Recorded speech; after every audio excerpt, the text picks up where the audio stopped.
votre émission autour des glaçons avec le hate, les caves, nos partenaires fraîcheurs.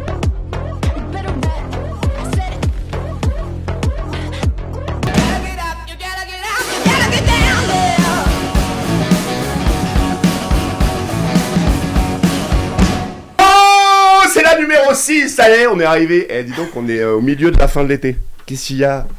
Qu'est-ce qui se passe? Pourquoi des départs comme ça? Non, je te trouve particulièrement en forme. Ah ouais, très en forme parce que j'ai des nuits, mais longues. Enfin bon, voilà. On s'en fout. Salut tout le monde, on est super content de vous rejoindre, on est content de vous retrouver. On est aujourd'hui, hein, c'est bien comme ça Guillaume, si je dis on est aujourd'hui. Voilà, on est aujourd'hui et on est super content de vous retrouver. J'ai une équipe de chroniqueurs de luxe encore aujourd'hui. C'est ça. Et ouais. D'ailleurs, je vais commencer par Madame. Je demande, s'il vous plaît, d'applaudir fort Dorothée Fleur. Doro Fleur. Papa. Salut Doro. Salut, ça va? Tu vas bien? Ouais, trop bien. Tu vas nous parler de quoi aujourd'hui? Aujourd'hui, je vais nous parler des fleurs du village. Il faut D'accord. savoir qu'on est un village fleuri ici, la commune d'Huez, avec un label de fleurs. Je vous en dirai plus tout à l'heure. Waouh, on a hâte de savoir tout ça. Monsieur Oui, Richard, bonjour vous à êtes tous. multicarte aujourd'hui. C'est ça. Vous allez faire moult chroniques et vous allez surtout nous présenter nos premiers Oui, invités. je vais faire deux petites chroniques. Je vous rassure, ça va pas durer longtemps. Êtes-vous en forme? Est-ce que le Oui, signal je ne vous suis fatigue pas trop? super en forme. Richard, je vous rappelle qu'on fait de la télé et que oui, du coup, faut pas baisser la tête, je- sinon on voit je- votre crâne, ça fait des reflets, c'est terrible. Je vous en prie, Richard, allez-y. Je suis très en forme. Comment veux-tu que je rebondisse? Mais il est cinglé, ce mec. Alors, je suis heureux, oui. On va parler de stars, déjà, Ouais. qui sont à l'Alpe d'Huez. Allez, je te laisse faire, je me tais pendant 17 secondes. Ils sont deux. Un garçon, une fille, ou une fille, un garçon. Je vous demande d'accueillir, s'il vous plaît, Sarah, Kim et Jean-Baptiste Monod. Alors, pour la petite histoire, on les fait venir? On les fait On les venir, fait grave. venir. Ouais.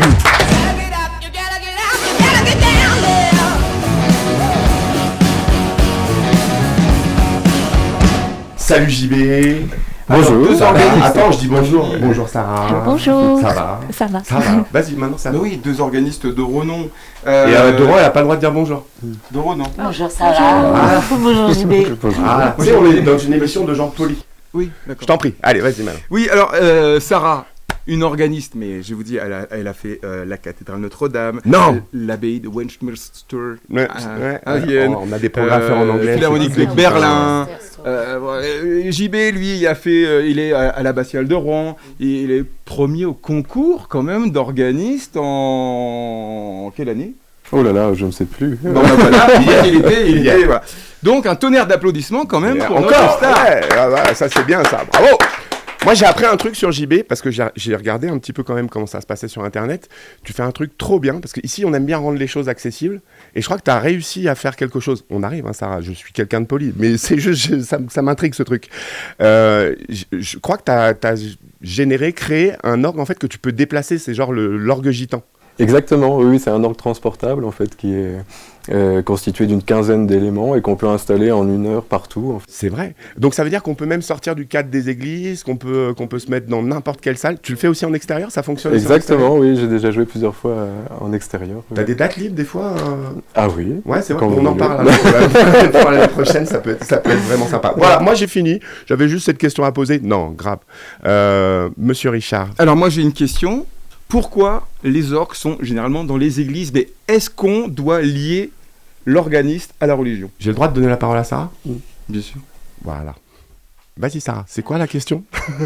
C'est quoi la question? Elle va répéter la Je question. recommence. Est-ce qu'on est obligé de lier un orgue à la religion ou pas du tout? Moi, je pense que non. Parce que je pense que l'orgue doit être accessible à tout le monde. Et si on limite ça juste à la religion, on ne peut pas attirer plus de monde, même à la religion. Je pense que... Donc c'était pas bête ce que je disais tout à l'heure. Ce que fait JB, c'est vraiment intéressant parce que justement on sort l'orgue de Ouais, je son pense. cadre habituel. Oui. Tu as déjà joué sur l'orgue de l'Alpe Jean-Baptiste. d'Huez? C'est Ah, Jean-Baptiste qui a déjà joué? Oui, j'ai déjà Tous joué ensemble? l'orgue. Les deux ensemble? Oui. Ouais. De Alpe d'Huez, j'ai déjà joué aussi. J'ai déjà joué l'orgue de Jean-Baptiste aussi. Ah, celui-là, celui Ouais. qui sort à l'extérieur. Tu l'as Oui. mis dans ton salon? Ah non, malheureusement, c'est un peu petit Non, à parce que Paris. c'est un peu une des questions que je me posais quand on est organiste comme toi, organiste comme toi, du coup, pour t'entraîner, enfin, pour jouer, tu peux pas faire ça à la maison, t'as pas un orgue à la maison quand même, ou t'as une maison fantastique. Si, j'ai un orgue à la maison. Ah non. Mais, un vrai avec les tuyaux? Non, pas un vrai. C'est pas sympa pour les voisins. C'est ça, c'est bien. Tu habites où dans la vie réelle? À Paris? À Paris, Oui. d'accord. Donc, en fait, par exemple, tes voisins, de temps en temps, tu ouvres la fenêtre, ils t'entendent jouer. En fait, Tu les fais je payer? suis sympa, du coup, je joue avec les casques. Ah, tu joues avec le Oui. casque. Mais je les entends quand ils se réveillent le matin, j'entends les pas. On est un peu comme en colocation. Un peu. D'accord. Et toi, Jean-Baptiste, il est monté à la maison en permanence, ton orgue? Alors non, ça prend trop de place. En fait, ça prend 6 mètres carrés au Ça sol. rentre là dans le studio, par exemple? Oh oui, Ouais, on c'est y vrai. arriverait. Vraiment une bonne idée. Alors, si on peut y arriver, on peut y arriver. Et donc, en fait, il est à l'abbatiale Saint-Ouen, à Rouen, D'accord. en permanence. Et puis, voilà, quand on a besoin de le sortir, c'est assez simple, hein, parce que D'accord. c'est très accessible. Donc, et puis, ça permet de le jouer aussi à Saint-Ouen. Voilà, donc c'est intéressant. Très bien. Bon, donc là, on a fait la partie orgue portable. Ça, c'est bien. Mais peut-être avez-vous d'autres questions? Est-ce que vous, par exemple, Dorothée, vous avez une question à poser à nos invités? J'ai toujours entendu dire que l'orgue de l'Alpe d'Huez était très spécial dans l'église Notre-Dame-des-Neiges et je voulais savoir pourquoi est-ce que ça a rapport aussi avec la forme de l'orgue, la forme de l'église par rapport au son. En fait, tout de suite, quand on voit l'orgue, c'est magnifique parce que, en fait, c'est en forme de main. Il est beau, hein, ouais, Oui. une main de Fatma, Oui, il est et en fait, magnifique. c'est unique, du coup, parce qu'il n'y a pas d'autres orgues comme ça. Et quand tu en joues, forme tu de le pied, vois, ou- tu la vois la forme, tu as assez de recul pour voir? Non, Non, hein, non. ouais. On est un peu dans le son et c'est pas juste visuellement, mais le son, c'est vraiment magnifique, en fait. Par rapport à la forme de main, ça donne un son spécial. Non, je pense que c'est pas le fond, mais c'est juste La le son des. conception, Oui, en la fait, conception de. Et le tube de la nef, en fait. Ah oui, de l'église. La nef, Oui. elle est- le voilà, puits, c'est- en fait. Oui, oui, c'est- Le puits, il fait Exactement. il y a un effet L'acoustique. peut-être un peu de réverb. Oui, tout à son. fait. Ouais. Sur le plan acoustique, je pense que c'est intéressant. On est super fort en réverb, tu sais, dans cette émission. Tu verras, quand tu regarderas, tu verras, on est très très bon en réverb. Guillaume, je t'aime. Moi, j'ai une question sur vos compositeurs préférés. J'ai cru comprendre que c'était Liszt, Rachmaninoff, qui d'autre encore? En fait, c'est difficile parce que ça. Un top ça 3, change. vas-y. Un top 3 et vous avez le droit à 6. C'est difficile. Vous vous mettez d'accord. Mais en fait, c'est pas un vrai organiste parce que je crois que j'aime bien Ravel et il n'a pas écrit pour orgue. Mais Bach, bien sûr. Et, Jean-Sébastien, c'est celui-là? Oui. Oui, parce que tu le dis à Oui, il y en a l'allemande, pas. mais tu sais, Il y en nous a ici, on dit bac. Parce que c'est important le bac pour les Français. Il faut l'avoir pour faire n'importe quoi. Vas-y, pardon, excuse-moi. Excusez-moi. Et troisième, c'est ce que je joue selon le moment. En fait, c'est difficile à. Alors moi, j'ai ma question. Beethoven peut-être. Après, on va demander à JB ses 3 préférés. Tu sais, j'aime bien la musique aussi. Enfin, est-ce que sur les orgues comme ça, on peut aussi jouer de la musique un peu plus moderne, plus. Oui. Ça t'arrive par exemple de jouer avec quelqu'un qui chante autour, etc. Ça, c'est pas possible. En fait, j'improvise pas trop, mais en orgue, il y en a des très bons improvisateurs et je crois qu'ils font beaucoup de projets comme ça, un peu vivants. D'accord. Voilà, on essaye de démocratiser l'orgue en fait et de le rendre beaucoup plus public, comme fait Jean-Baptiste d'ailleurs. Mais c'est vrai que par des pièces qui sont beaucoup plus récentes, ça attire pas mal de monde. Bah après, je sais pas, mais ouais, je trouve ça rigolo de l'envisager, etc. Parce qu'on sait, par exemple, dans cette église, il y a quand même une soirée Tomorrowland, il y a des trucs comme ça. Donc pourquoi pas sur l'orgue un soir faire un truc Ah mais il y en a plein, il y a plein de soirées orgue à Notre-Dame-des-Neiges. Bah déjà, c'est tous les samedis soirs. Il y a même des orgues violons, il y a eu C'est le jeudi, je crois. Les jeux violons. Oui, c'est vrai que ce soir c'est exceptionnel. Pardon, c'est vrai, c'est moi qui ai écrit le programme en plus. Donc c'est vrai que c'est tous les jeudis soirs. Et ce soir en plus, c'est offert par l'association, c'est-à-dire qu'on peut venir. Bon, j'imagine il fallait réserver un petit peu. Pas forcément, non, je crois que c'est ouvert. Non, c'est ouvert. Oui, oui, Ok. tout à fait. Bah, on viendra, c'est sûr. JB, tu nous as pas dit, c'est quoi toi tes 3 compositeurs préférés, ceux que t'aimes jouer ou ceux que t'aimes redécouvrir, découvrir? Alors j'en ai un en commun avec Sarah quand même, c'est Bach, parce que je pense que quand on est organiste, On joue de l'orgue aussi parce qu'il y a Bach, je pense. Mais par contre, j'aime beaucoup la musique romantique, les Liszt, naturellement, Brahms, enfin voilà, toute cette période, et puis aussi la musique contemporaine. D'accord. Si on a un conseil, tu sais, pour de jeunes enfants qui se disent c'est un peu austère, etc., mais si on a un conseil de quelque chose un peu, entraînant et tout ça, on leur conseille quel compositeur? La toccata déjà, non mais c'est vrai, la toccata c'est juste énorme. Mais la toccata, c'est pas un compositeur, c'est Non, c'est mais un je veux dire, morceau. c'est un morceau. C'est du Bach. C'est du On Bach. en revient toujours. Ok, on en revient toujours à Bach. Moi j'aime bien Handel aussi. Oui, bien sûr. Justement, Sarah va en jouer ce soir. Je ne peux que venir. Alors. Et même Handel, on n'imagine pas, mais à son époque, il jouait vraiment, il improvisait beaucoup et c'était un peu le, je sais pas, rockstar de son époque en fait. Alors, je pense qu'il y a une démarche à faire au niveau de l'orgue où il faudrait que quelqu'un Attention, à chaque c'est la minute début, conseil Richard. Non, mais à Si. chaque début de morceau, d'expliquer un petit peu le morceau. Et ça doit être une autre dimension pour les néophytes. Et je trouve que c'est vraiment quelque chose qui peut être approchant pour tout le monde. Alors c'est quelque chose qu'on fait assez régulièrement pour les concerts d'orgue, et je crois ici aussi à l'Alpe d'Huez, c'est de toujours dire un petit mot sur l'œuvre que l'on va jouer, etc. De donner des clés d'écoute. En fait. Tout à fait. Ouais, non, c'est vrai. Puis vous êtes passionnant en fait quand vous parlez, parce qu'on sent que vous aimez ce que vous faites, que vous vivez ce que vous faites, donc vous êtes passionnant quand vous parlez. Donc continuez à nous parler, ça nous fait progresser, on apprend et ça c'est vraiment agréable. Donc ce soir, on a dit un petit peu le programme. C'est quoi le programme pour vous deux de la fin de l'été? C'est un peu, ça va commencer avec les vacances ou ça tourne encore beaucoup cet été? Alors oui, c'est pas forcément la période de vacances Non, pour hein. nous. J'imagine, ouais. Mais en même temps, c'est merveilleux parce qu'on voyage beaucoup, donc ça nous permet aussi souvent, et pas toujours parce que parfois le calendrier est un petit peu serré, mais de visiter parfois des choses extraordinaires, des villes extraordinaires. On a la chance, quand on joue de l'orgue, de jouer dans des édifices ou dans des lieux exceptionnels, donc c'est ça qui est merveilleux. Bah, Ça c'est nous vrai. fait voyager. Alors, Sarah, on visite quoi quand on vient à l'Alpe d'Huez? On a envie de voir quoi? La dernière fois j'ai joué ici, j'ai fait du ski. T'es venu En l'hiver? fait, j'ai grandi en Australie, donc j'ai appris un peu tard, D'accord. mais j'ai adoré parce Est-ce que que tu avais ton moniteur personnel de ski? en fait c'était parce que quand on joue ici, parfois on est obligé d'accompagner la messe. D'accord. Et pendant la messe, j'ai rencontré l'animatrice qui a chanté D'accord. et elle skie très bien et Et elle m'a t'a guidé sur les pistes. Oui. D'accord. C'était un peu ma monitrice. Et donc ça, t'as apprécié? Oui, Tu as- j'ai adoré. Ouais. J'avais envie de revenir, mais Bah, Je t'es venu croyais- l'été. Tu vas voir l'Alpe d'Huez autrement. oui, l'Alpe c'est d'Huez la l'été. première fois. D'accord. Et du coup, il y a des fleurs, c'est vraiment Mais il y a magnifique. des fleurs, mais comment tu me sauves? Mais tu me tends une perche de dingue. Fleurs. Oui, Comment allez-vous? ça va Il y a super des bien. fleurs. J'ai l'impression qu'on a une fan de fleurs. Donc, en fait, Dorothée, elle nous parle des fleurs, de la flore justement de la montagne, et elle va vous donner une particularité de l'Alpe d'Huez, parce qu'on a des gens qui travaillent beaucoup pour qu'on soit une belle ville, et elle va nous expliquer tout ça. Fleur, c'est à toi. Alors voilà, ici à la commune d'Huez, on a la chance d'avoir le label Deux Fleurs. Donc c'est un engagement de la commune à fleurir le territoire en fait. Le label récompense l'engagement des communes en faveur de l'amélioration de la qualité de vie. C'est pas uniquement de la beauté Non, des fleurs, du paysage. C'est c'est vraiment aussi l'aspect écologique. voilà, l'aménagement des espaces de vie urbains avec les fleurs. Donc il y a tout un travail en amont. Le travail est réalisé par les serres de l'Alpe d'Huez. Donc, on D'ailleurs, a vous des voyez serres. les images là. En ce moment, tu vois, ils sont en train de voir les images Voilà. pendant que tu parles.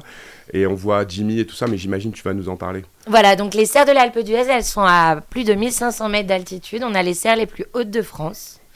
Et la ville d'Huez, la commune d'Huez, en 2020, elle a reçu un prix spécial pour sa production de plantes en altitude.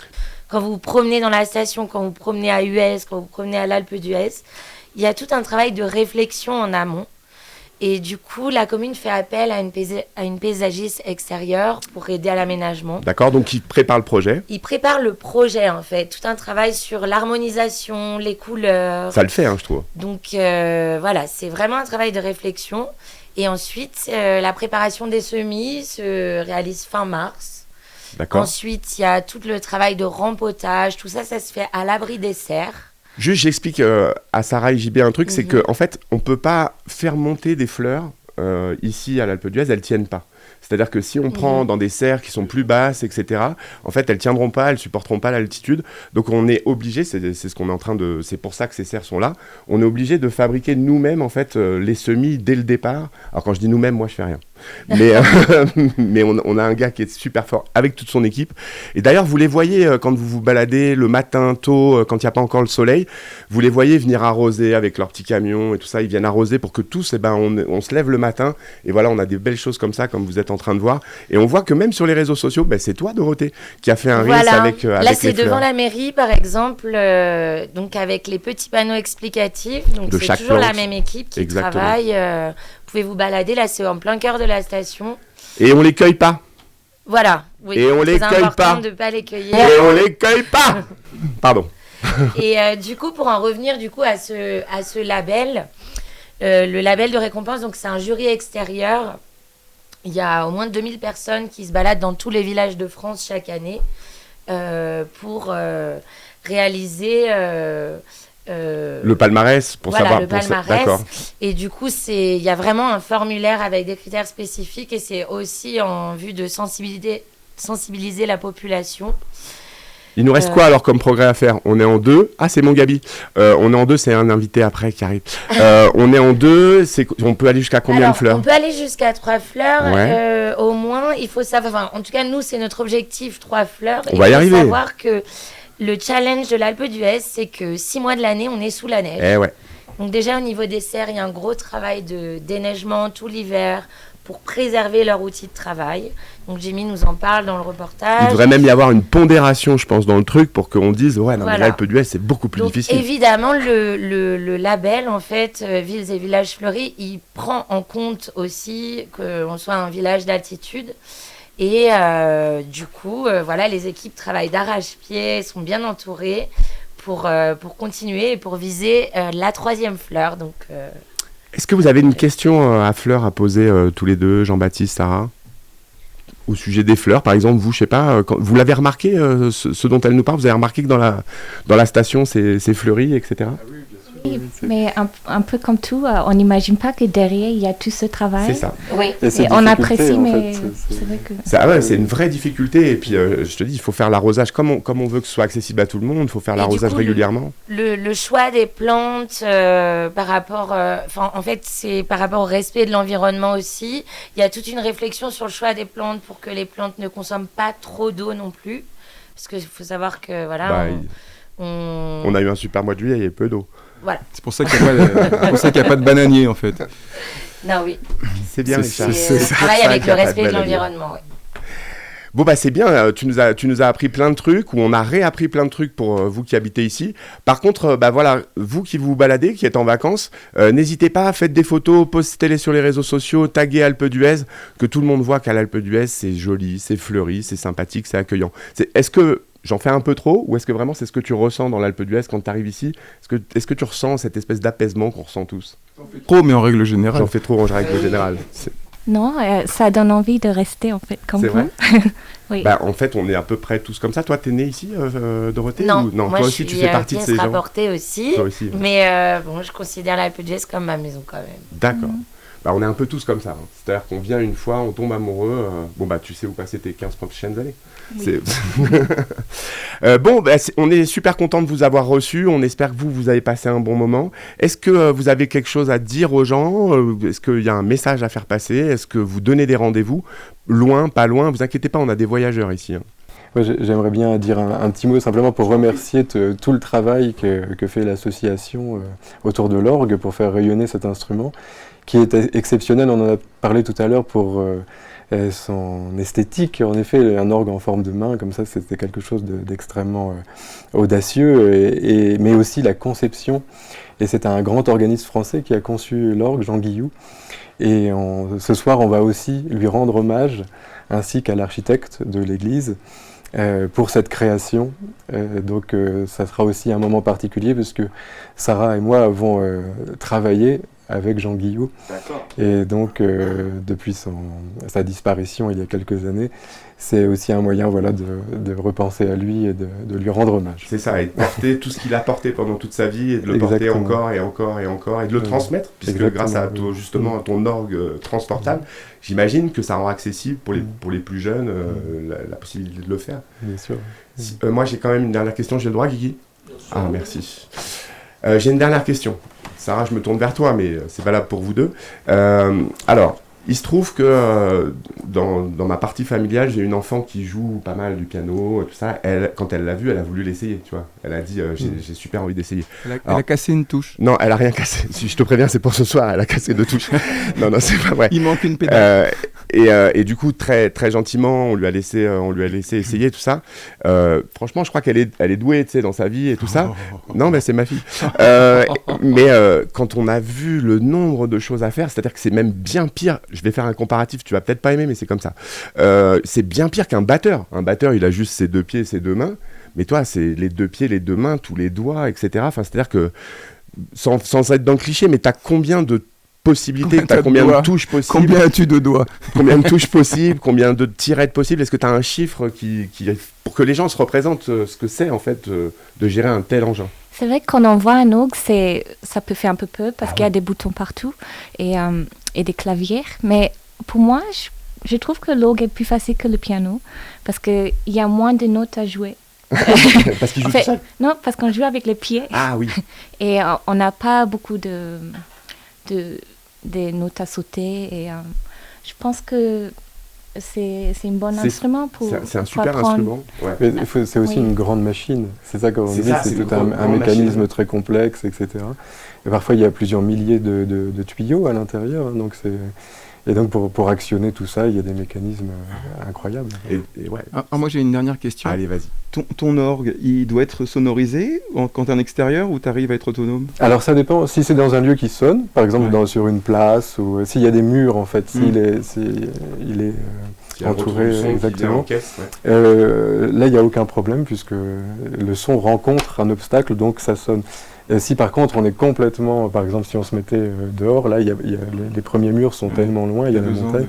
Là je ne sais pas du tout comment ça sonnerait, puisque l'acoustique est, oui, sans doute assez sèche en fait. D'accord. Et pour revenir à votre fille, bien sûr.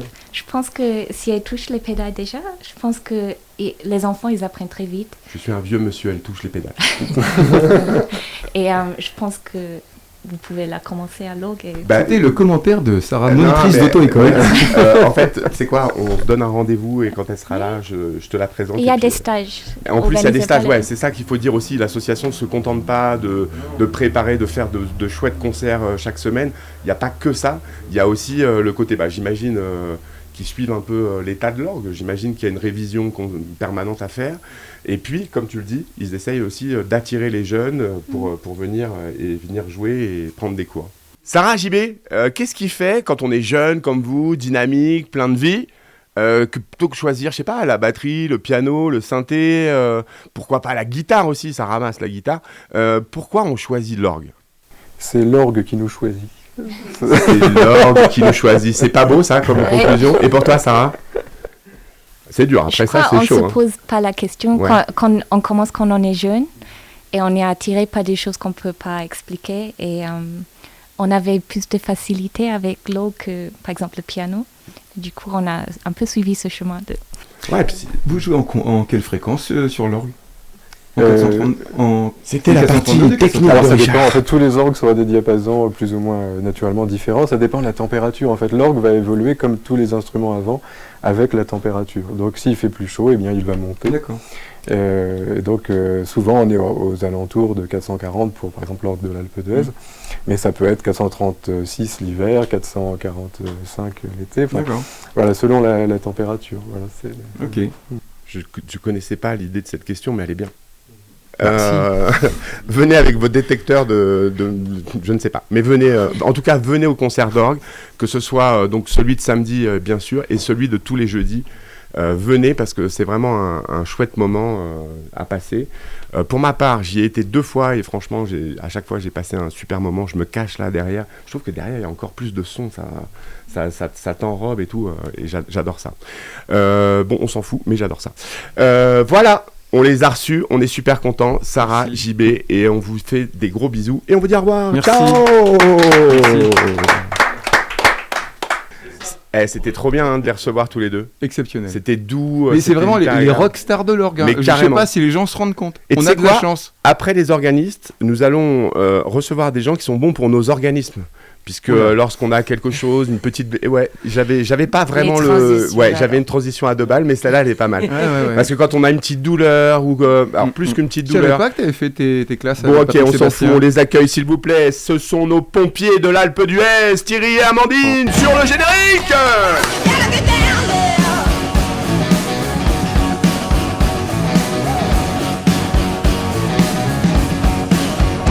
Coucou Amandine. Bonjour. Ça va? Ça va, Elle est ça va. contente d'être là. Coucou Thierry. Coucou. Et donc on s'est déjà vu derrière un micro tous les deux. Oui. C'était bien, hein, on a passé un c'était chouette moment. Ouais, Tout le monde parle d'ailleurs de cette histoire de tuyaux où sont passés les pompiers, machin, tout ça. c'est excellent. Est-ce qu'on aura le droit aux pompiers, aux tuyaux sur scène, par exemple, Ah oui, le 15 août? ah oui. Ouais. Ouais, ça Bon, va. on en parle tout à l'heure parce que Ouais, d'abord, en fait, avant Une soirée, de, ça va être pas mal. avant de vraiment rentrer dans notre conversation, on a Richard qui va nous faire toute l'histoire de la caserne de l'Alpe Alors d'Huez. toute l'histoire, non, peut-être pas, mais attendez, la technique étant là, je vais vous passer un petit film, mesdames et messieurs. Alors dames. regardons le film avec toi. Alors voilà, c'est en 57, regardez, c'est l'entraînement des pompiers de montagne de l'Alpe d'Huez.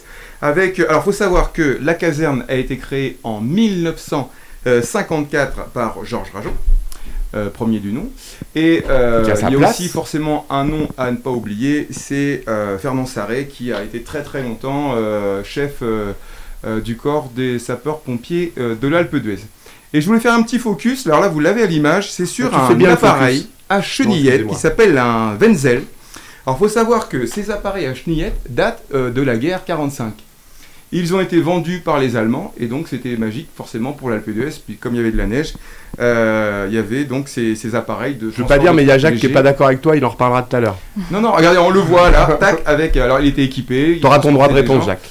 Et ça fonctionnait avec 2 manettes. Et voilà comment ça a démarré à l'Alpe d'Huez pour nos sapeurs-pompiers avec de l'entraînement. Alors on voit des images également dans les rues du Vieil Alpes enneigées avec là où on en voit les. Voilà, regardez, ça c'est magique. Transport de sauvetage de personnes dans les rues enneigées à ski. Et ça C'est donc génial. c'était donc en 57. C'est génial. Mm. Et ben nous, on reçoit la nouvelle génération avec celui qui a aussi fait qu'il y a de plus en plus de monde. Et on reçoit la nouvelle génération des pompiers. Bon, Amandine, depuis combien de temps t'es pompier volontaire? Ça va bientôt faire 3 ans. 3 ans. Ok. Donc, comme Aucun quoi, on peut regret le faire plus tard possible. Il n'y Eh a, ouais, pas- on il y a peut pas le faire. d'âge. Alors, on est là Ouais. pour ça aussi. Mm. C'est-à-dire qu'il faut, tu sais, tu les connais tous. En plus, les gamins, ils te connaissent ici à l'Alpe. Enfin, en tout cas, ils t'ont Certains. déjà vu, Ouais. ils savent qui t'es. Il faut que tu arrives à les convaincre de venir vous voir, notamment à cette journée de mardi, Ouais. parce que je crois qu'on va apprendre plein de trucs. Comment ça se passe? Explique-nous. Cette journée, en fait, ça va être une super belle journée où il va y avoir du contenu de 11h du matin jusqu'à minuit. Dès D'accord. 11h, il y a des activités qui vont être proposées. Il va y avoir plein de choses comme de la sensibilisation aux gestes qui sauvent. Donc, Ouais. c'est, par Alors, vas-y, exemple, précisément, c'est quoi en fait ça le va geste qui être, sauve? Bouche à bouche. on le fait plus. Maintenant, c'est Ouais, plutôt non, du mais massage cardiaque. On est Au grand regret de assisté. Richard, il s'est refait les dents juste pour ça. Mais bon. C'est comment on met une personne en position en PLS, voilà, c'est plein de petites choses comme ça, gérer aussi les hémorragies. Après, on va montrer des choses plutôt incendie, on va les D'accord. sensibiliser. Genre, il va y aussi, avoir un feu et on va l'éteindre et tout? Il va y avoir des animations Non. à certains moments, Oh, ouais, trop bien. on va montrer ça. Ça va être assez, Ouais, ça va assez être. extraordinaire. Ouais, carrément, carrément. impressionnant à En plus, je voir. crois qu'on a le beau temps, enfin, ça va être top. Ça a l'air d'être de notre côté, en tout cas de ce côté-là, donc c'est parfait. Après, on va aussi faire monter les petits et les grands sur la grande échelle. Waouh, vraiment? Ouais. On peut vraiment Mhm. monter sur la grande échelle, Oui. les barreaux, etc. Et Il y a surtout un toi, diplôme. on sait que tu Ah, vas... ok, ouais. super. Mm. Merci. Le rendez-vous est pris. Guigui, je sais pas si tu pourras faire des images, mais le rendez-vous est pris. On veut que tu montes et que tu... Je le ferai avec voilà. grand plaisir. Mm. Avec grignotte. avec Grignotte et ouais. le bracelet de la bonne humeur et tout ça. Et à la fin, en fait, il y aura une médaille qui leur sera donnée. Ah, j'aurai ma vraie médaille. Comme quand des je passe pompiers. l'aspirateur à la maison. Meilleur Ouais. grimpeur. Tu Tu l'auras pas en Bon, vélo, c'est cool, mais tu nous as expliqué un bout du contenu. Maintenant, je vais me tourner vers le plus festif de la caserne. Ça va, Thierry? Je me délecte de voir les images historiques. Ah, d'accord. En C'est fait, tu vraiment, regardes la télé, tu t'en fous de nous. Non, Tu sais, non, on mais est dans j'écoute la en même table. temps. Non, Bon, mais je j'écoute. sais que t'écoutes. Magnéto. Tu nous parles, toi, tu peux nous parler un petit peu de la partie festive parce que Amandine vient de nous dire qu'il allait y avoir plein d'activités. Est-ce que dès le midi on peut déjeuner? Est-ce que le soir Ouais. on peut dîner? Ouais. Comment ça se passe? Ouais, dès le midi déjà, on pourra se restaurer, on pourra s'abreuver, voilà, il y aura Avec modération. avec modération, bien sûr. Voilà, donc ça c'est à partir de midi. Le soir également, voilà, on va poursuivre comme ça toute l'après-midi. Et puis le soir, voilà, on va pouvoir proposer aussi un plat qui sera fait par un de nos pompiers. Ah, Voilà, je balancer dis pas- le nom. Je dis pas ce que c'est. On mais- peut balancer le nom quand même qui Ouais, qui allez. va faire le. Ouais, c'est Fred. qui C'est va- Fred. Ouais, Et là, tu la crois que mairie. les gens qui habitent ici, ils savent ce que va faire Fred ou C'est il a une possible s'ils nous spécialité? suivent sur les réseaux sociaux parce qu'on l'a goûté en Ouais, avant-première, on l'a testé avant de le proposer. au Bon, on public, balance, et- c'est rougaille saucisse. Ouais. C'est rougaille saucisse, voilà. Ça va être bon, Ouais. ça. On va se régaler. Ouais. Donc voilà, ça va être le soir. Et puis après, on aura également une manœuvre en conditions réelles qui va Une se surprise. faire, Ouais. qui va se faire sur les coups des 19h30, 20h. Tu fais pas brûler l'église parce qu'on Non, a. non. Et puis des animations encore avant 22h, 22h15, où là, on clôturera par un feu. méga feu d'artifice. Un feu d'artifice. Ouais. Puis ensuite, En on musique. dansera jusqu'au bout de la nuit, non, jusqu'à minuit. On dansera, on chantera. Ah, Et c'est on ça. arrêtera En fait, on va jusqu'à danser, minuit. chanter. Hein. Ouais. Ouais, on Parce va que, danser, chanter. Apprêtez-vous, venez avec votre meilleure voix, faites des vocalises avant parce que c'est un karaoké géant. Net. Ouais. Vous pourrez monter sur scène, Génial. entouré de danseurs et de danseuses. Génial. Donc toute la scénographie est là. Maintenant, c'est vous les artistes, c'est vous les vedettes, vous à la maison ou vous qui êtes en vacances. Hein. C'est vous qui serez les vedettes de cette soirée. Et Thierry, tu chantes quoi? Je vais chanter. Tu chantes quoi, toi? Je sais pas, tout ce que tu veux, moi je vais chanter. C'est pas trop. Faut pas lui difficile. donner de défi parce qu'il les accepte tous. C'est ça, Ouais. il va les, Ça, c'est il va pas, les c'est pas relever. bien compliqué. Et après, entre-temps aussi, voilà, on aura des animations aussi de conduite d'engins légers tout-terrain, avec des petites scénarisations. Voilà, on aura une boutique également. On aura un très gros véhicule de l'aéroport, voilà, qui est toujours assez impressionnant. Qui Ah ouais, sera ouais. là. Voilà, il vient vraiment Sur le plan, il spécialement, prend une place. Ouais, ouais, exactement. Il vient vraiment spécialement pour nous. Donc ça, c'est très sympa. Voilà. Bon, on pourra aussi, par exemple, si justement on veut devenir pompier bénévole et tout ça, on pourra s'inscrire, on pourra prendre des bien coordonnées, on pourra Bien faire sûr, tout ça. on aura un véhicule qu'on appelle le véhicule volontaire, Ouais. volontariat, où là, oui, bien sûr, si les gens veulent des renseignements, comment rejoindre le corps des sapeurs-pompiers, comment on peut faire pour s'inscrire, Il y a un âge le limite cursus de... Hein Il y a un âge limite? Il y a un âge limite, c'est entre 16 et 55 ou voilà. Ah mince. Mais on peut démarrer avant 16 ans, puisqu'on peut démarrer dès l'âge de 12 ans déjà en étant jeune sapeur-pompier volontaire. Et là, on a un attachement aussi à en parler ce 15 août, puisque voilà, c'est tout frais et c'est en train de se finaliser. Donc à l'Alpe d'Huez, nous sommes en train de créer une première école de jeunes sapeurs-pompiers. Ah, Alors, waouh. première Bravo. sur la génération qui est là, puisque historiquement, et quand on voit les images d'archives, je pense que vous devez en avoir également. Là, le mec dans la barquette, il est mort. Hein, depuis le temps. Ouais, sur les jeunes Il est mort ce sapeurs-pompiers, jour-là. il y avait à l'Alpe d'Huez à l'époque une école de jeunes sapeurs-pompiers. Voilà, et ça nous permet en fait d'aller récupérer du vivier de futurs pompiers, et c'est là qu'on va surtout les chercher. Donc ils ont 12 ans pour pouvoir intégrer la jeune école de sapeurs-pompiers jusqu'à 16 ans, et ensuite ils peuvent devenir sapeurs-pompiers avec un cursus qui est un peu plus raccourci pour la partie incendie. Ok, Voilà, en maintenant tout qu'on cas, a le protocole, s'il vous plaît, Amandine, comment ça se passe la vie d'un pompier volontaire tel que toi au bout de 3 ans? Vas-y, dis-nous par exemple une journée type quand t'es. Alors comment on dit? On dit que t'es de garde? C'est de garde, d'astreinte ou D'astreinte. dispo. En fait, on a différents Ah. statuts qu'on peut utiliser en fonction de nos disponibilités. D'accord. C'est ça qui est bien aussi sur le côté. Ouais, parce que tu pour bosses, nous. toi, alors Ouais. comment tu fais? Dès que j'ai du temps, c'est pas que je peux Thierry me bosse pas, mettre. hein, mais, Non, il est volontaire comme nous. Donc nous, on n'a pas toujours une journée comme les saisonniers qui sont là, qui ont des gardes la journée ou la nuit. En gros, si la nuit je suis disponible, je peux me mettre d'astreinte. Donc D'accord. là, voilà, je peux sortir avec les équipes qui sont de garde. Après, nous, on s'organise aussi des journées de garde entre nous. C'est souvent sur des week-ends ou des soirées. Justement, on essaye de faire ça quand on a du temps. Et ça nous permet, nous, après, donc, de revoir le matériel, les véhicules. Réapprendre les protocoles. Voilà, c'est ça, de revoir un peu En tout fait, ça. vous êtes en et, exercice permanent, c'est-à-dire que... il faut ouais. constamment le faire, parce que surtout que nous, comme on travaille, en fait, on sort pas tout le temps. Donc, il faut tout le temps, en fait, qu'on revoie tout pour le jour J ou le moment où on doit sortir. Je sais pas si tu le fais aujourd'hui, mais Thierry nous parlait de la formation des jeunes, etc. Toi, c'est un truc qui te brancherait un peu de former les jeunes. Tu le fais Non, je le fais pas encore, mais après, je suis encore dans la fin de ma formation. Ouais. Voilà, mais après, peut-être que dans quelques années, quand je me sentirai mieux...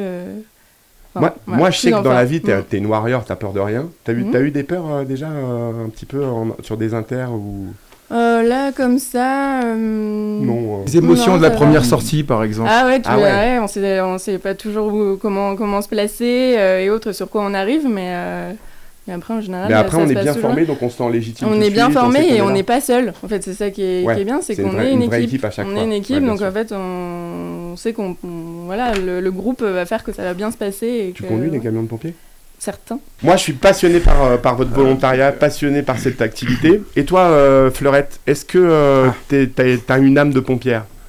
Alors moi, malheureusement, pas du tout, parce que par contre, je trouve que justement, c'est un métier qui demande beaucoup de courage et j'admire beaucoup les pompiers, mais malheureusement, moi, dès que je vois une goutte de sang, je panique. Ah, c'est ça en fait qui te ferait peur. Mais Ah bah si, Ouais. tu vois, ça me fait penser à un truc. En fait, moi, j'ai peur de mon propre sang. Donc la première fois que je suis allée sur un inter où je savais qu'il y avait du sang, Alors, je me le suis mien, dit... ça va, moi, mais... Bah moi, c'est le mien, pas celui des autres, finalement. Je me suis rendu compte, donc... Voilà, et c'est en fait, ça. ça Celui fait des autres, je m'en travailler. fous. Le mien, Non, par finalement, contre, je sais que voilà, ça fait aussi travailler Non, on en sur fait pas ses beaucoup, peurs. hein. En fait, du sang, on n'en fait pas beaucoup. bah ouais, En fait, c'est souvent ça, on met l'image du pompier avec le sang.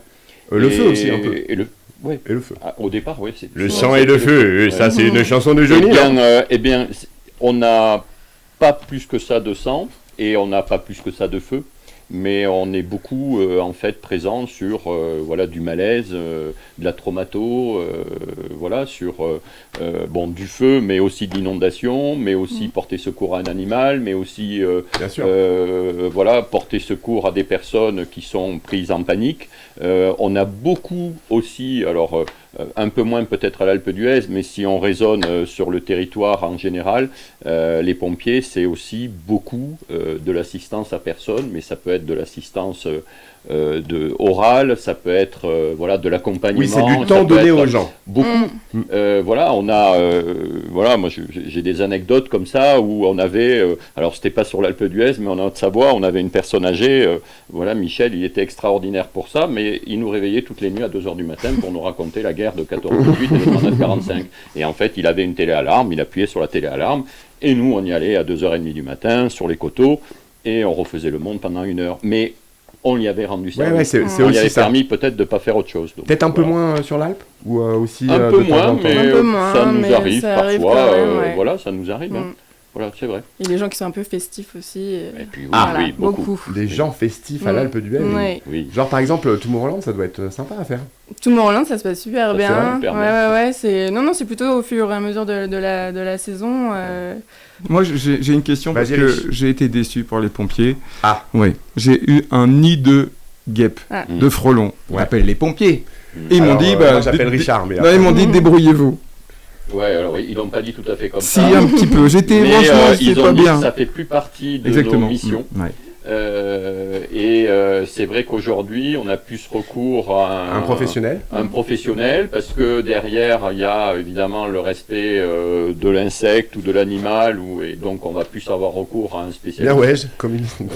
Voilà, mais après, par contre, il y a des particularités par rapport notamment aux hyménoptères, c'est si c'est sur un lieu public. T'as appris un mot. Ouais, ça veut dire quoi une Hyménoptère. Voilà, hyménoptère, Mais c'est un truc qui tourne avec une hélice. C'est comme les coléoptères, mais c'est pas collé pareil. Voilà. Okay. Et lorsqu'il y a des enfants, lorsqu'il y a notamment la personne qui fait l'appel et qui est allergique et qui, il y a un risque vraiment avéré, il peut y avoir des exceptions. Mais voilà, ça fait partie des choses, c'est plus notre mission. Le chat qui est perché à 10 mètres de haut dans l'arbre, c'est plus notre mission. Voilà, c'est pour l'anecdote, une fois on m'a dit, mais écoute, t'as déjà vu un squelette de chat en haut de l'arbre? J'ai dit, écoute, monte-y d'abord et tu verras si... Voilà, mais c'est plus nos missions. D'accord. Voilà. À l'Alpe d'Huez, ce sont les archers, je crois, qui ont la mission de déloger les chats, non? Mais ça va pas, celui-là il est complètement malade, ça sera coupé. Bon voilà, on s'est retrouvés là aujourd'hui parce que c'est important de parler des pompiers, 2 parce que donc il y a cette grande soirée, cette grande journée du 15 août où on espère que, on est sûr que ça va super bien se passer, mais où on espère que vous allez voir plein de monde. Après on pourra retrouver des images un peu sur les réseaux sociaux et tout ça. Vous avez prévu qu'on puisse s'auto-shooter dans un camion et tout ça? Oui, l'idée c'est que les petits et les grands puis se prendre en photo avec un casque, une tenue de pompier, nous on mettra ça sur les réseaux. Une tenue de pompier, on a le droit d'avoir le casque et tout? Ouais. Non. Veste de feu, casque, on pourra même mettre un pantalon de feu. Et se prendre en photo. La caserne, on va la déplacer, en fait, on va la mettre au milieu de tout le monde. Bon, en prenant soin de placer les engins pour pouvoir partir au cas où. Mais voilà, les gens n'auront pas besoin d'aller dans la caserne pour voir les engins. On va les mettre au milieu, on va les aligner. Voilà, ça permettra au moins de voir les engins, monter dans les engins, voir un peu tout ça et se familiariser un peu avec les appareils et tout ce qu'on peut trouver dans un engin. Trop bien. Et n'oubliez pas la grande échelle. Toi, oublie pas. Ah non, j'oublie pas la grande échelle. Et d'ailleurs, dans cette journée de fête, est-ce qu'il y a certains d'entre vous qui vont justement devoir être un petit peu à part de la fête pour...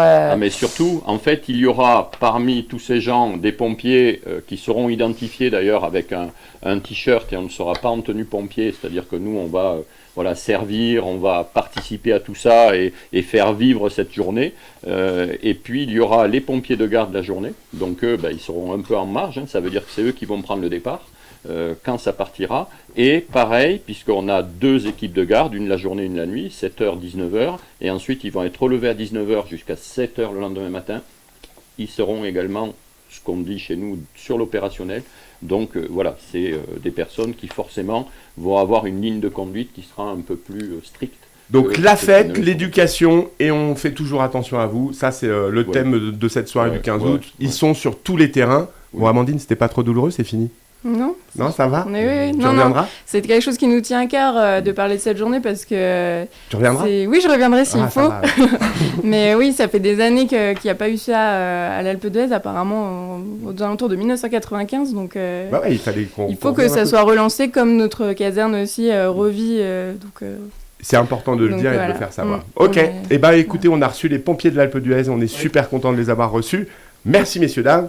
À tout de suite avec un nouvel invité. 2 nouveaux invités.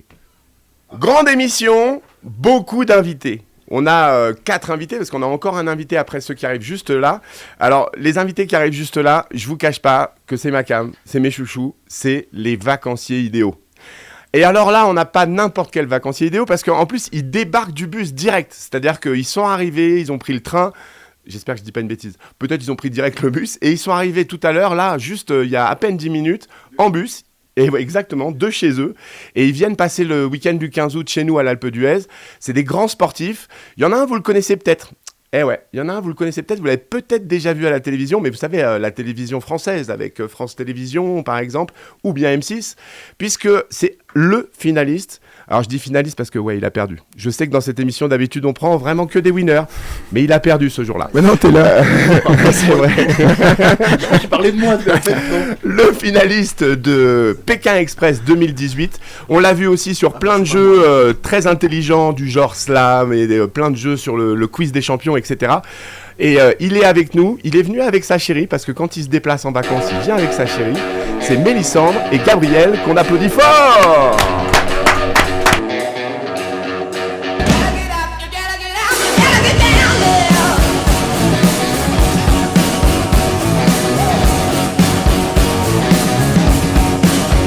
Salut Mélissandre, ça va?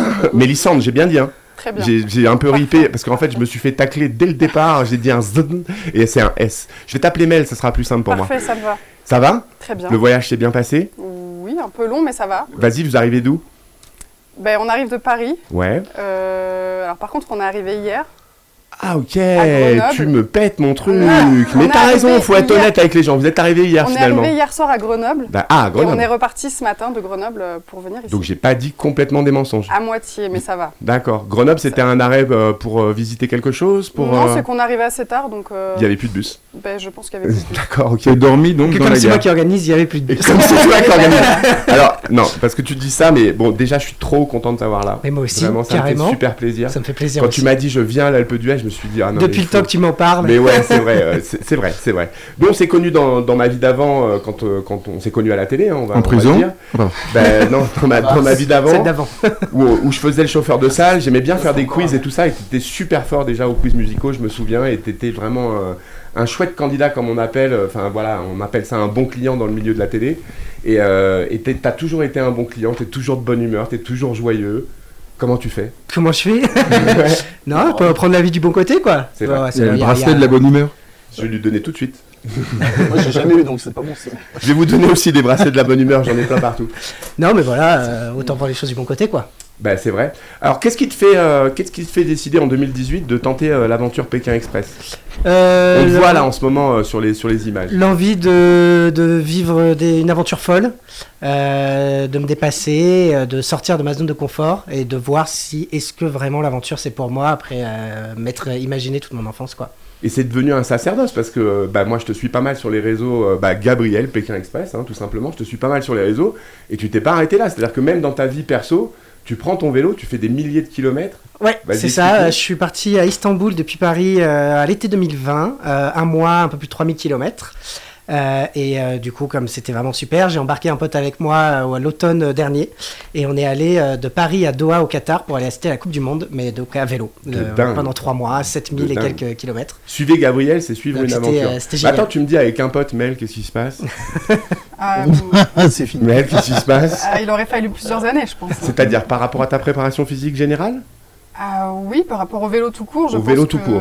Donc tu es venu faire quoi à l'Alpe d'Huez, par exemple, ce week-end? Eh bien, du VTT. Voilà. Mais disons que la montagne, elle descend aussi, donc... Ah, t'es venu faire du VTT de descente. Voilà, D'accord, vous allez prendre les remontées et après vous allez descendre.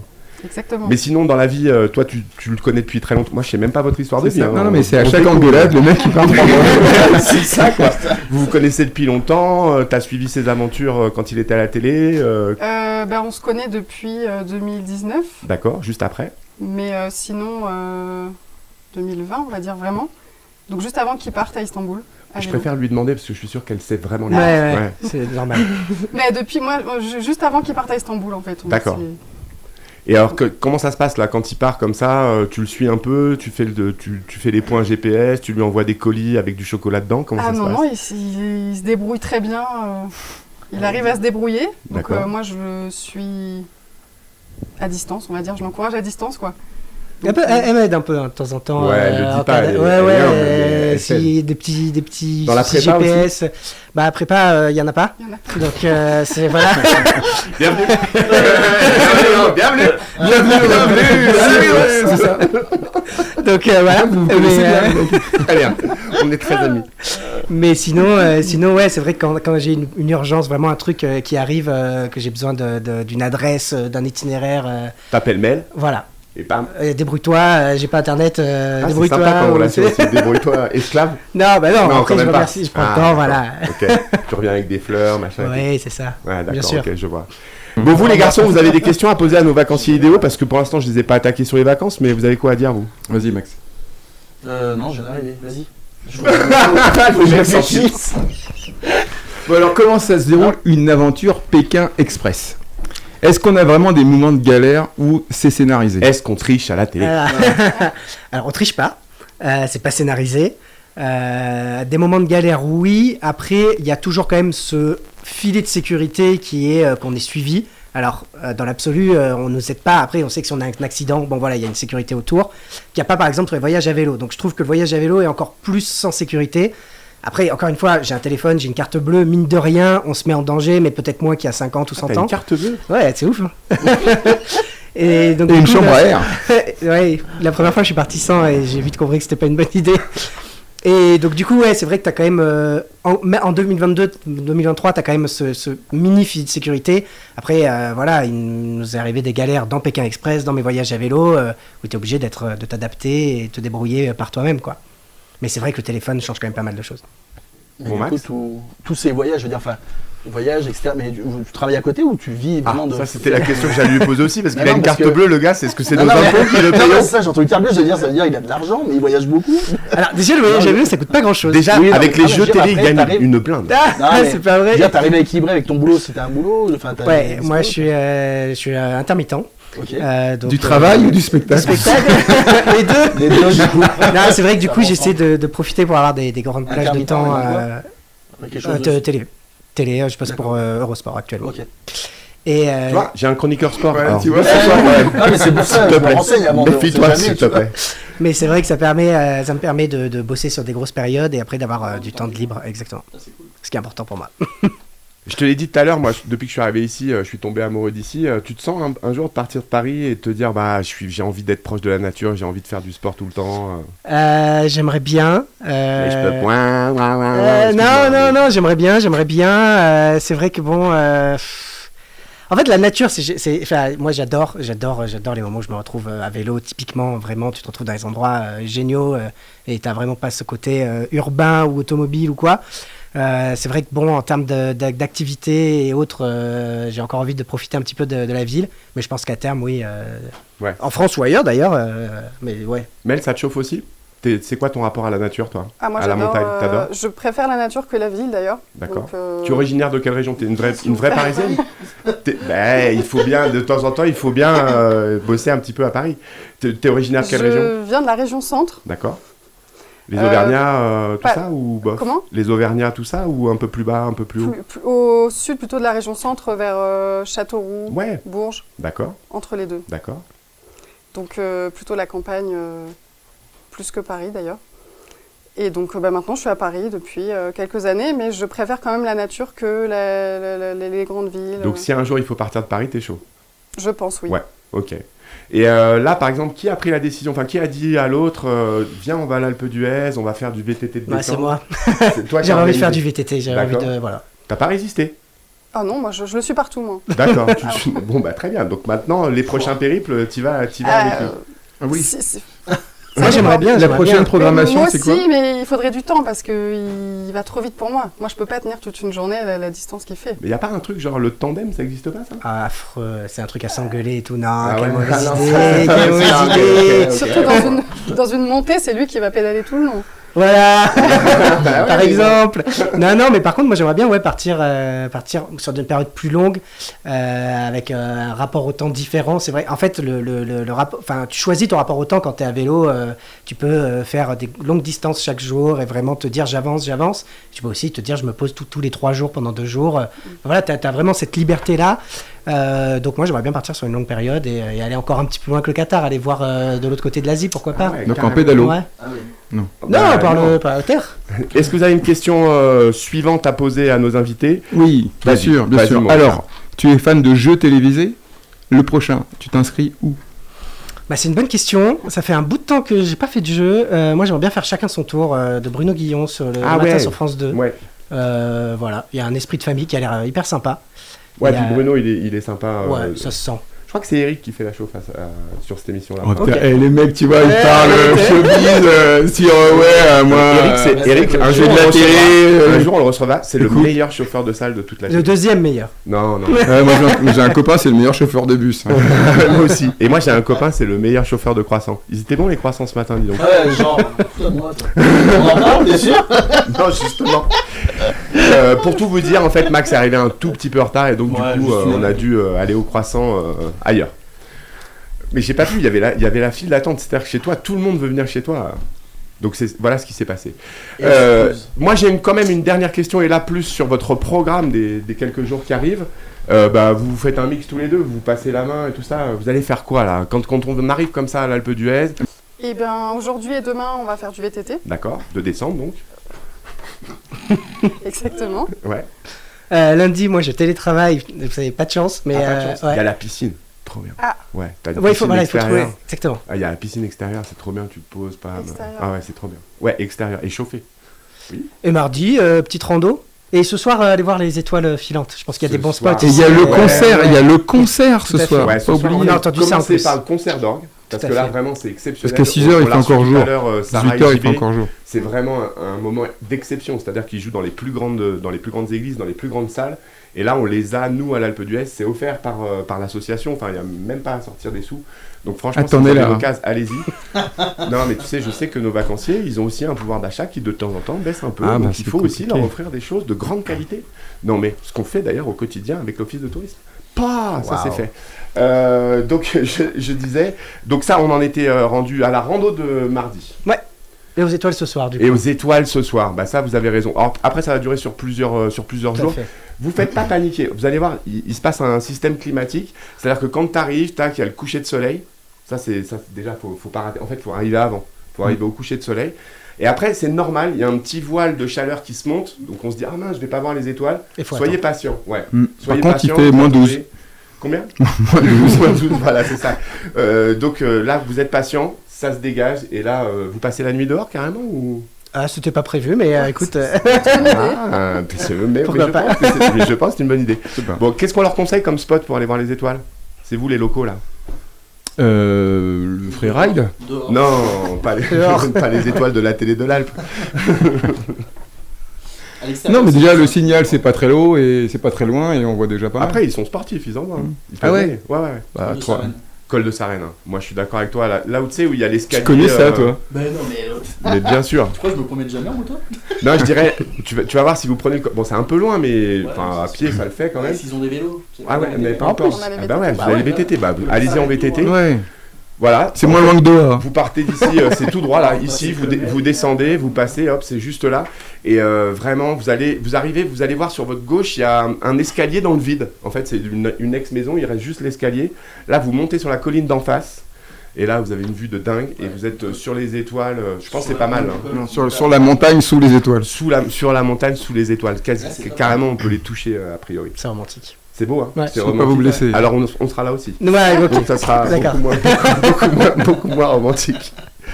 Bon ça c'est super. On est content de savoir que vous venez nous voir. On est content de vous avoir là. J'espère qu'on arrivera à se croiser pendant ces 4 jours, même si vous avez un emploi du temps bien chargé. Mais bien sûr, c'est déjà prévu. Et mardi soir vous n'êtes pas là du coup? Non, mince, ça va vous verrez pas le bal des pompiers. Et non. Ah mince. Et ouais, le programme nous donnait envie en plus. Bah ouais. En plus tous les gestes qui sauvent et tout ça.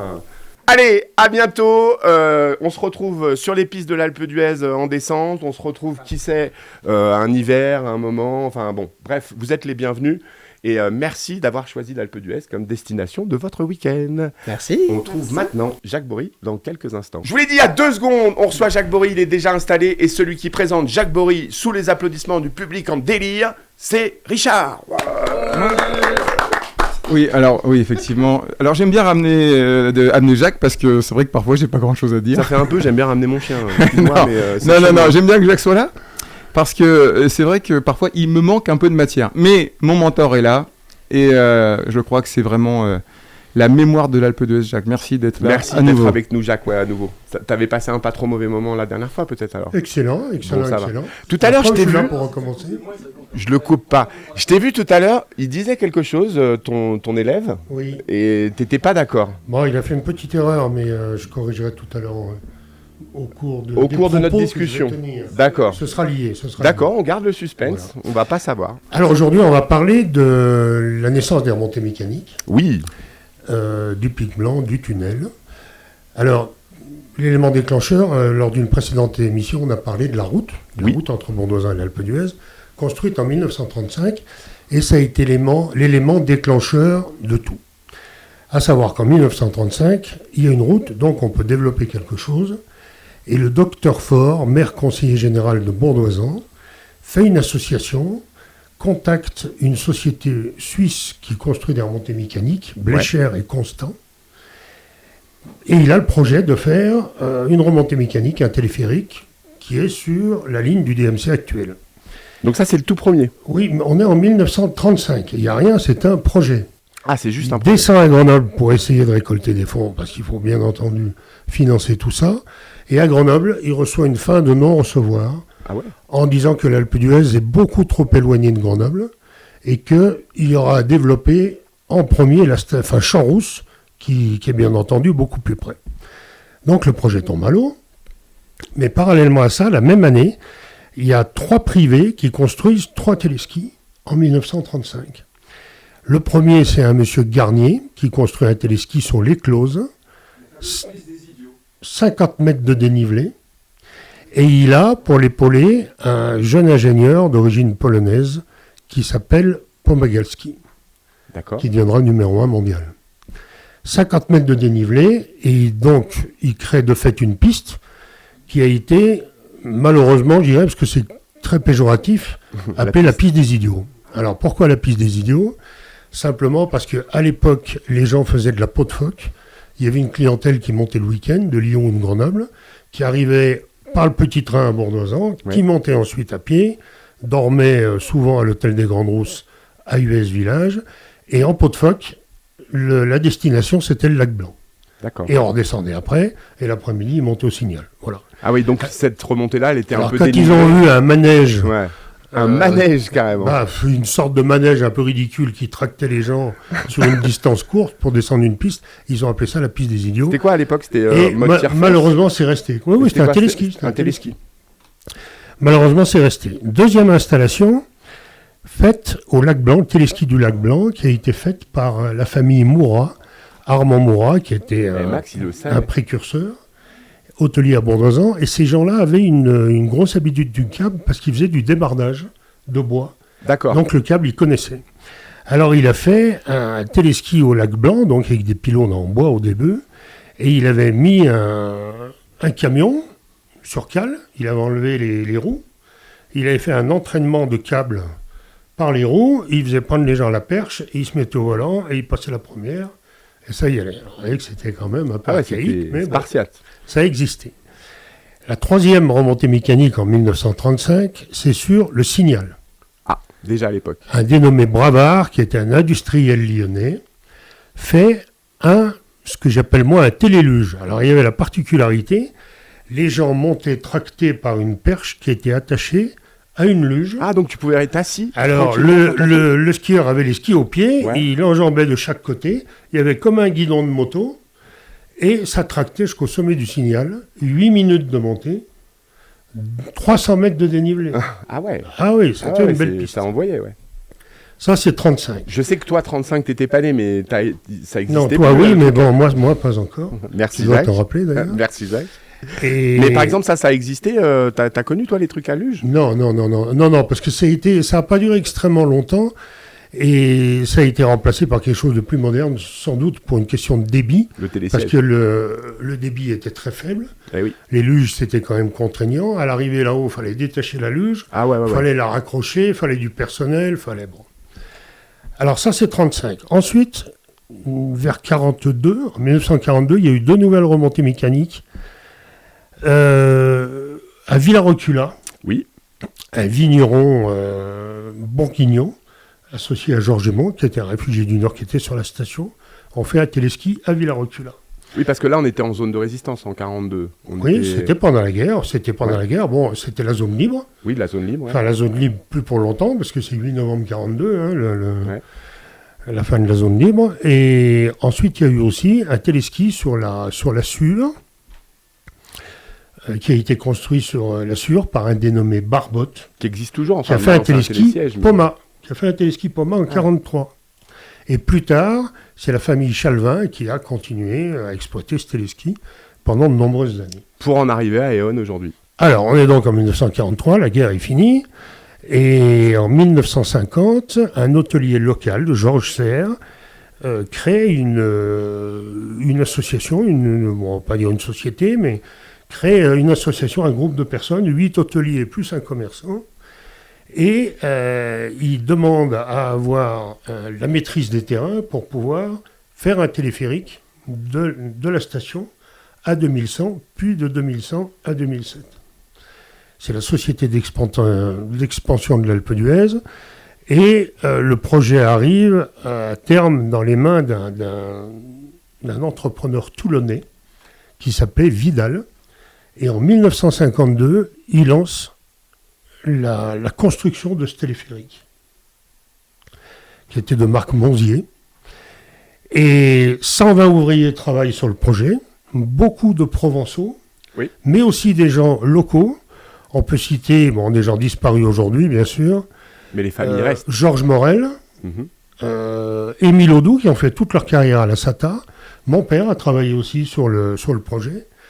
Alors, il faut voir qu'à l'époque, il n'y avait pas d'hélicoptère, et quand il fallait monter dans les prés, ça allait, mais après, c'était plus compliqué. Ah ouais, quand on est sur les rochers... Alors, quand ils montaient dans les prés, ils avaient récupéré beaucoup d'engins américains laissés cédés par les Américains à la fin de la Deuxième Guerre.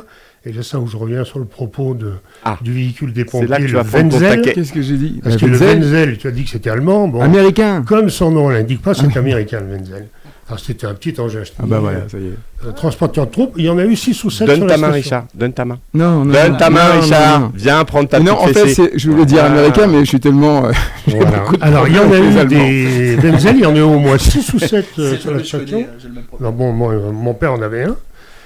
Et voilà. Alors donc, ils ont construit ça avec des des engins américains, des 4x4, c'était même des 6 roues, et il y en avait 2 à la SATA, il y avait le Terrible et l'autre, j'ai oublié le nom. Redoutable. Voilà. Et on fait le téléphérique. 2 ans de construction. 1952, et la première benne roule officiellement le 12 octobre 1954, c'est organiste, mais c'était au début de l'émission. Ça, c'était le début. Inauguration faite par le préfet de l'Isère, un dénommé Ricard. Ah Voilà.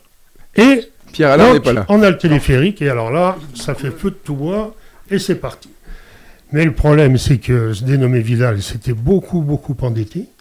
Il a eu des conditions bancaires extrêmement difficiles, à savoir qu'il avait un premier prêt du Crédit Hôtelier de 4,5% qui était tout à fait correct, et s'il n'atteignait pas 30 millions de chiffre d'affaires la première année, il était imposé par un prêt supplémentaire de 9% de son chiffre d'affaires. Waouh! Ce qui fait que en 1958, il a mis la clé sous la porte et il a dit j'arrête. Et alors qui a repris? Alors là, stupeur dans la station. Bah oui. Mais qui? Là, stupeur dans la station, le téléphérique s'arrête. Donc, plus de clients pour les hôtels. C'est bien. Plus de clients pour les hôtels. Attends. Alors, comment fait-on? 3 hôteliers, Georges Dauphin, Clotaire Collomb, qui était maire, qui était maire, et Georges Rajon, descendent à Toulon, vont discuter avec Vidal pour voir quelle possibilité il y aurait de racheter le téléphérique. Ensuite, ils remontent sur la station avec un prix, tour de table. Bon, les gens n'étaient pas forcément très riches et il fallait réunir de l'argent pour pouvoir acheter le téléphérique. Une levée de fonds. Et ça a été uniquement une initiative privée. D'accord. Bon, mes parents qui avaient rénové entièrement l'hôtel en 1956, ils étaient à pour pouvoir mettre de l'argent au pot commun, ils ont fait un emprunt personnel pour mettre de l'argent dans la SATA. Ça a été vraiment totalement privé. Et la SATA, la naissance de la SATA a été décidée à l'hôtel de Vieux-Logis le 20 octobre 1958. À 14h44. Non, je plaisante. C'était 46. Bon, 46. Et l'Assemblée Générale constitutive de la société, 5 janvier 59 au Dôme. Donc ils reprennent le téléphérique et c'est parti, tout va bien. Mais il reste le rêve, il faut monter au sommet de l'arête. Eh ouais, il faut monter au Pic Blanc. Bah oui. Et là, la SATA s'endette énormément, suivie par les banques, heureusement. Et en 1963, le téléphérique est créé. Celui qu'on a aujourd'hui? Non, il a été rénové en 80, mais c'est sur le même principe, de bennes va-et-vient. D'accord, pas de poteau au milieu? Non, une seule portée. Câble porteur, câble tracteur. Donc en 63, le téléphérique est fait, donc on monte les gens là-haut. Alors ça, c'est extraordinaire. Maintenant, comment on va les faire descendre? Ouais. Alors, première solution, La cabine, elle redescend. descendre par la vallée derrière, par la vallée de Sarenne. On arrive à Uez, quand il y a de la neige. Comment on fait? On ne remonte pas les gens. Donc, Ça s'appelle la oubliez. méga-avalanche. Oubliez. Deuxième solution, on fait ce qu'on appelle les côtes d'Orivet, pour ceux qui connaissent, et on sort au-dessus de la mine de l'Herpie, au bout de l'arête. Et on rapatrie les gens sur la station. Dangereux.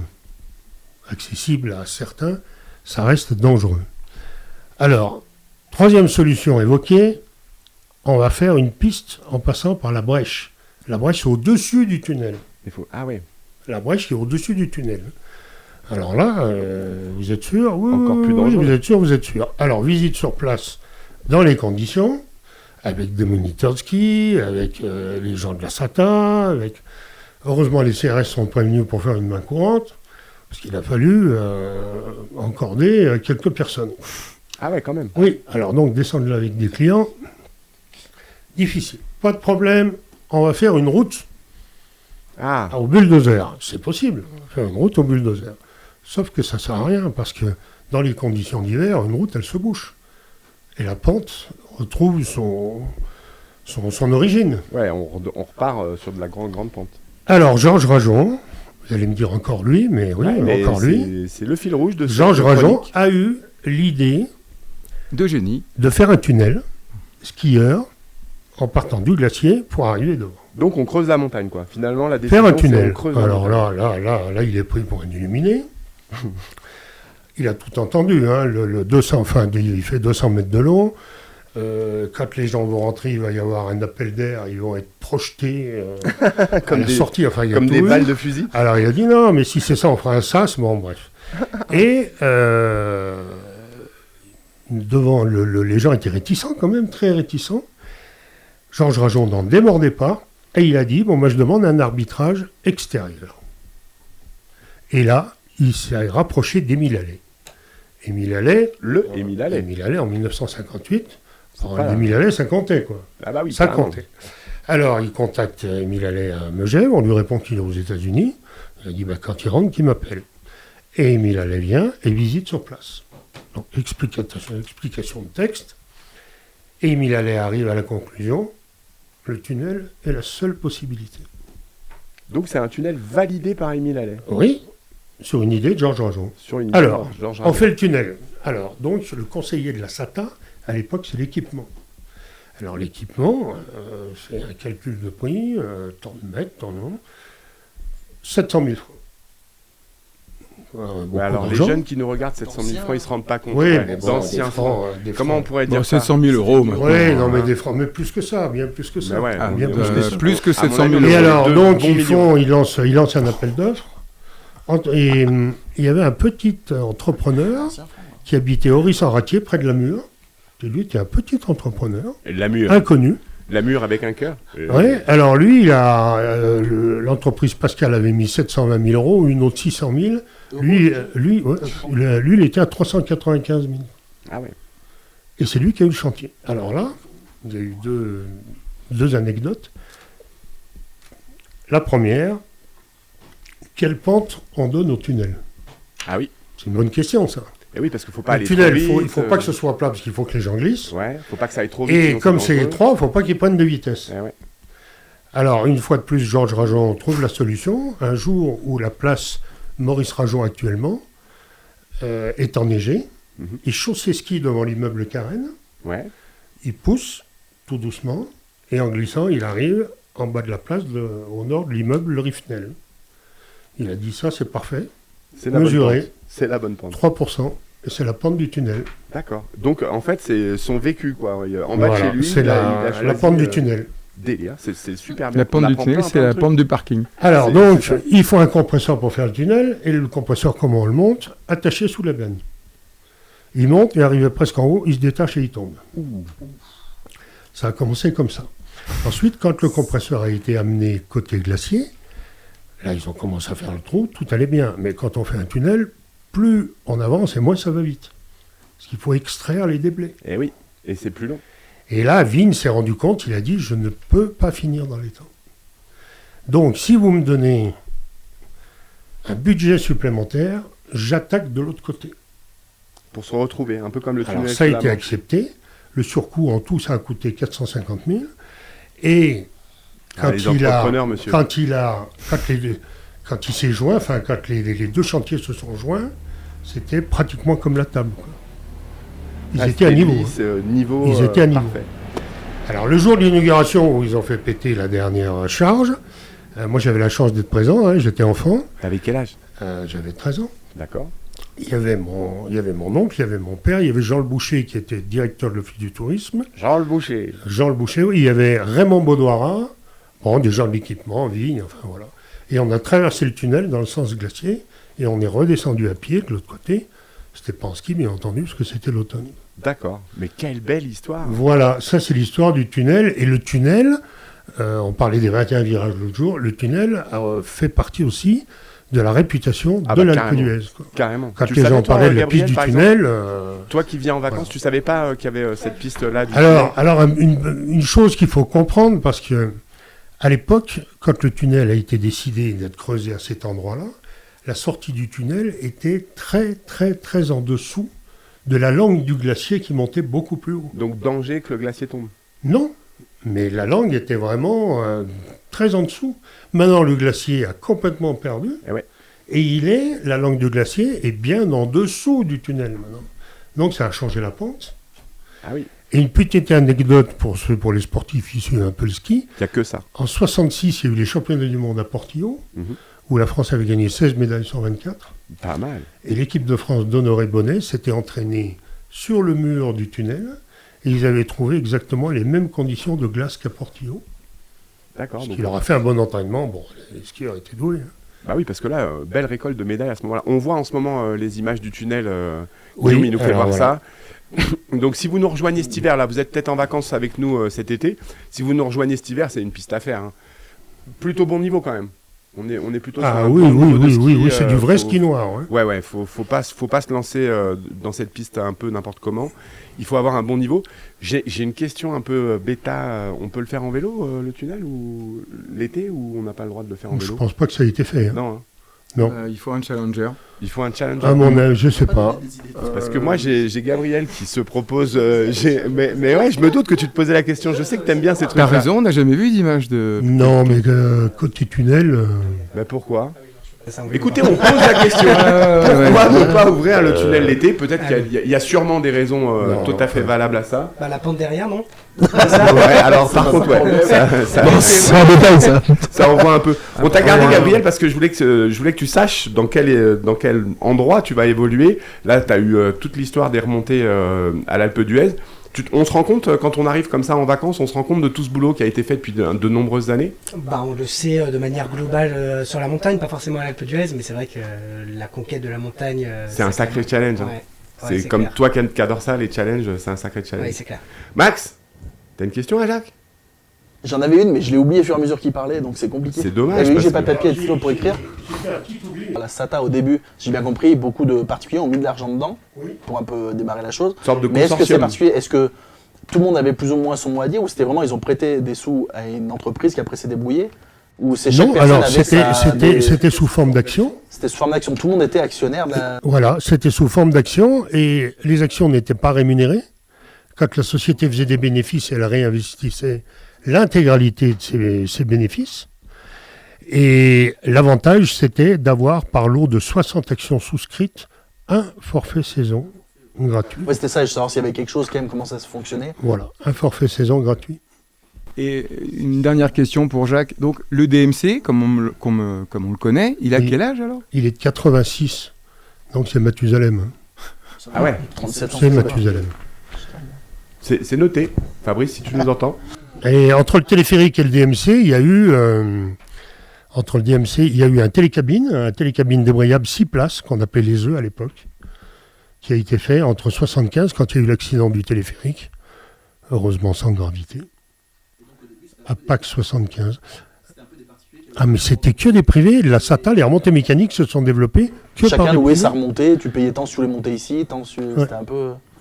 Ah, c'est ouf. Ouais, c'était déjà bien. Et la commune a mis beaucoup de temps à prendre ce que les privés demandaient, c'est-à-dire au moins 33,34% du capital, ce qu'on appelle la minorité de blocage, pour ne pas être racheté par un tiers. D'accord. Oui. La commune a mis un certain temps à comprendre. Avant d'adhérer, on va dire. Mais c'est fait. Et maintenant, on est en totale maîtrise et on sait ce qu'on fait. Bon, c'était passionnant, on a passé un super Merci, moment. Jacques.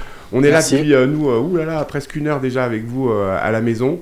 On espère que vous avez appris plein de trucs. Merci encore Gabi, merci Mel d'être venu nous voir. Merci Maxime finalement d'avoir décidé de venir nous voir. Bah oui. Hein, c'est bien, c'est sympa. Merci Richard d'être toujours présent Oui. et dynamique et Parce que c'est le alerte. seul qui est payé, c'est pour ça. On va faire quand même une petite remarque look. Je sais pas si vous avez vu à la maison. Guigui, il nous a fait des jolies choses sur le micro, avec autour des glaçons, tout ça. On va faire des t-shirts, parce que vous nous en demandez tous. Donc on va faire des t-shirts pour la modique somme de 47 €. 62, pardon, 47,62 €. Jacques, c'est ici et c'est là que ça se passe. On est super content de vous avoir à la... Exactement, que la bonne humeur soit avec vous. On va tous le faire ensemble. C'est que la bonne humeur soit avec vous vers la télé. Toi, la télé, elle est là. Vous, la télé, elle est là. Vous êtes prêts 3, 2, 1. Que la bonne humeur soit avec vous. Avec vous.